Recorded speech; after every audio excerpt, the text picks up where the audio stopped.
पितृपक्षात गणपती बसवण्याची प्रथा नागपुरातून सुरू झाली. आम्ही सध्या सिनियर भोसला पॅलेस नागपूरमध्ये आहोत.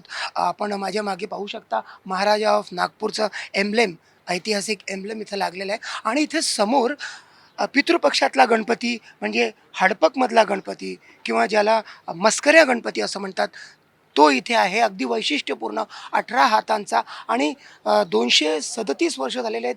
हे 238वं वर्ष आहे आणि त्याच पद्धतीची मूर्ती दरवर्षी इथे बसवली जाते. आणि आपण महाराजांना आता विचारूया की यामागची परंपरा काय आहे.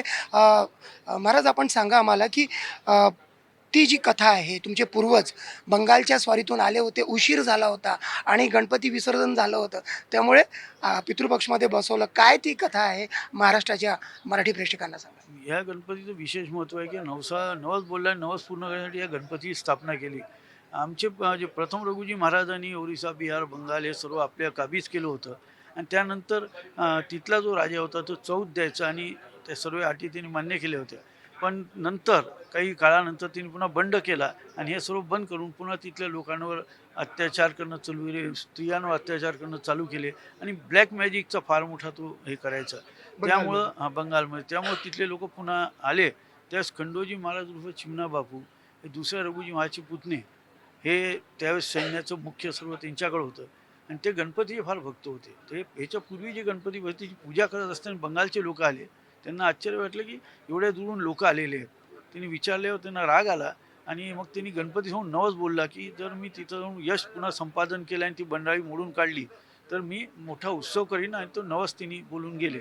आणि जेव्हा ते वापस आले तर दुसऱ्या वर्षी गणपती स्थापन झाले होते आणि त्यामुळं हा पितृपक्षाच्या चतुर्थीला आणि ही चतुर्थी आणि त्या चतुर्थ मुहूर्त एक आहे आणि ह्या चतुर्थीने तो गणपती बसवला आणि त्यावेळेसपासनं ही 1787 पासनं ही परंपरा सुरू आहे. 238वं वर्ष आहे आणि ही परंपरा आजपर्यंत सुरू आहे.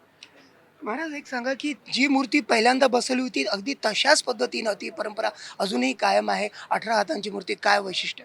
ही त्यावेळेस 18 हाताची मूर्ती बसवली होती, पण त्यावेळेस तो काळ वेगळा होता. 21 फुटाची आणि ती मोठी मूर्ती होती. आता आपण ती मूर्ती लहान केली, पण 18 हात आहेच. कारण त्यांचं म्हणणं होतं, की मला असं भास होत होतं, की माझ्या मागं गणपती 16 आयुध घेऊन उभे आहेत. म्हणून 16 हातामध्ये आयुध आहेत आणि एक आशीर्वाद, एक मुद्रित हात जो गणपतीचा असतो ते. म्हणून अशा प्रकारे ती 18 हाताची मूर्ती त्यावेळेस पण स्थापन केली आणि तीच परंपरा आम्ही ती चालू ठेवतो.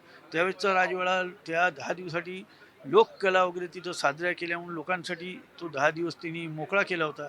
आम्ही आता आमचा हा परिसर 10 दिवस लोकांसाठी आम्ही असाच मोकळा ठेवतो. विविध कार्यक्रम ह्याच्यामध्ये होतात. महाराज, एक शेवटचा प्रश्न विचारतो की या निमित्तानं की आता जे तलवार येणार आहे त्या संदर्भात थोडं सांगा आणि त्यामध्ये काय अपडेट आहे.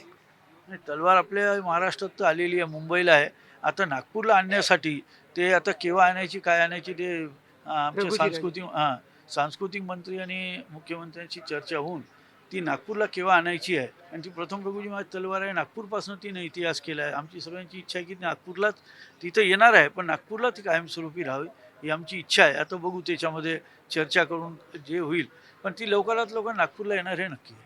खूप खूप धन्यवाद. तर 2 शतकं झाली, त्यावरती 38वं वर्ष सुरू आहे आणि ती प्रथा परंपरा अगदी चिमणाजी भोसलेंपासून आजही कायम आहे.